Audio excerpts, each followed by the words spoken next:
I came back here, I did another political campaign, and I used to get hired and paid for that. I went up to Washington, and I was coming back every 2 weeks. You know, within my compensation package, they would give me tickets to fly back and forth to see my family or whatever. And then I helped to run another campaign out in Modesto. And then God just called me and said, I had you get this degree, but I need you to go back into the ministry.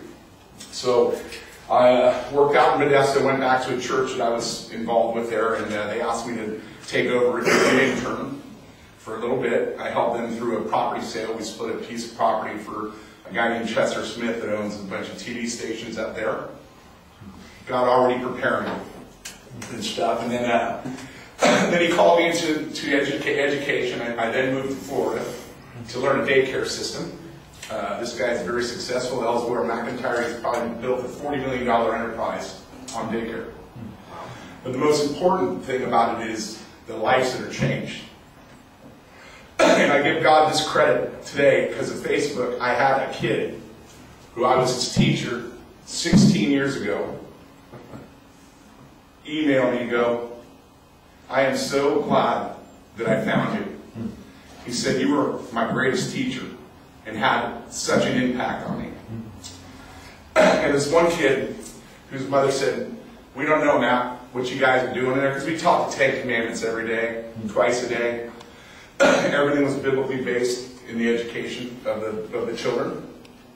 And the mother came in one time and goes, I don't know what you're doing, Matt, here, what you guys are doing here. I said, what? He goes, my son sat at the dinner table last night and asked me if he could have permission to get up and go get milk out of the refrigerator.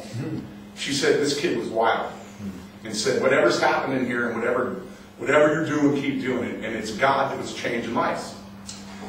So I was out in Florida, and then guess what? He calls me back here. And I come back and I work for a gentleman named Dennis Peacock for Strategic Christian Services, and I wrote a public policy correspondence course for his schools, and then the funding ran out.